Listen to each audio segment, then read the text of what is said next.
Hey guys, welcome to Tech Chef. I'm TJ and today we will be looking at the Razer Phone 2.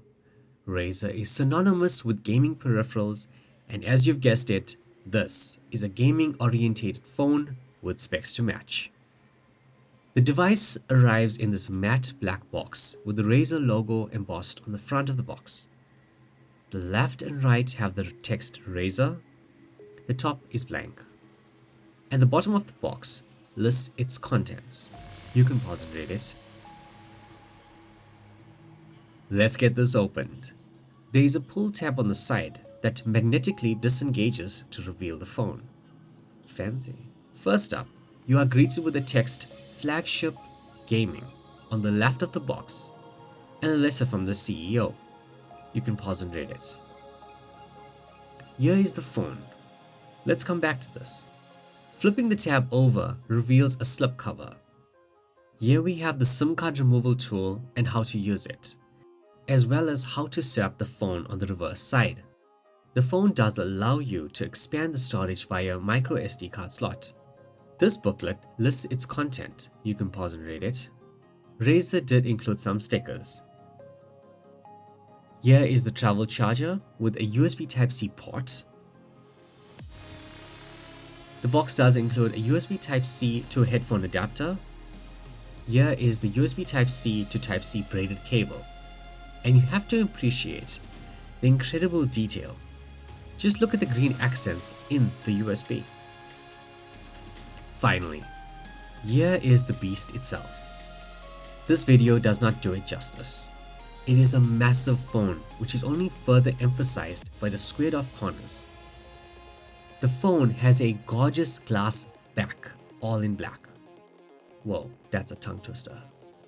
The rear cameras comprise of a 12 megapixel wide angle, a 12 megapixel telephoto lens with dual LED flash.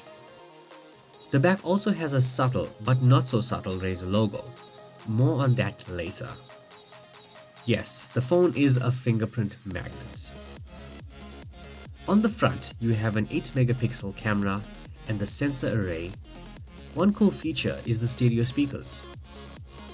On the bottom you have the USB Type-C port. On the right you have the power button and fingerprint reader. On the left you have the SIM card and memory card slot, as well as the volume buttons. The specs of the phone include a Qualcomm Snapdragon 845 CPU, 8 gigs of RAM, 64 gigs of internal storage, a micro SD card slot, IP67 rating for water and dust resistant, and a 4000 mAh battery. 5.27-inch LCD with a 120Hz display. Taking a look at the screen, this is its max brightness. Colors look bright and vivid.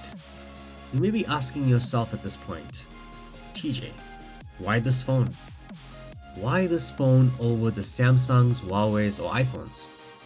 And my reply to you would be 120.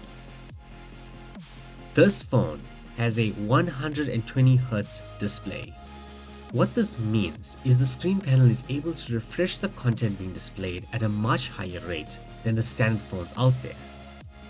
You probably will not see a difference to this video. This is something you need to experience in person. But take for example scrolling through a web page or general usage on the phone, and it makes it a much more enjoyable experience. Everything is more fluid and smoother. It feels very responsive.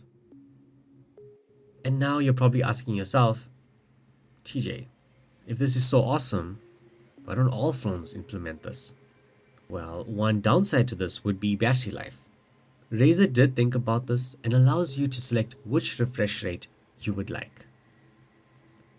The phone is set out of the box at 90Hz, but you can choose 60 or 120Hz. Next, let's take a look at this RGB implementation.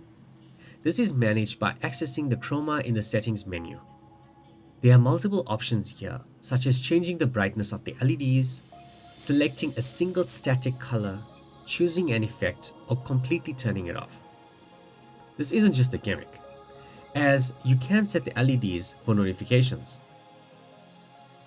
The size of this device is something to consider, and with the square edges, it makes the phone feel even larger. For those who want minimal bezels, look away, this is not the phone for you. But with all that said, I like this phone. It has a good feel, the screen is super responsive, and the chroma is not just for show. Personally, I think regardless if you play games or not, it is a good phone for even general day-to-day use. The size of the device can and will be overlooked by some as it includes stereo speakers. Guys, thanks for watching and I hope you enjoyed the video.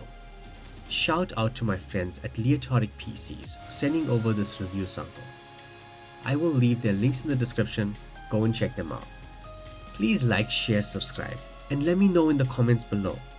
Would you choose a slightly larger phone for a headphone jack versus a smaller one without it?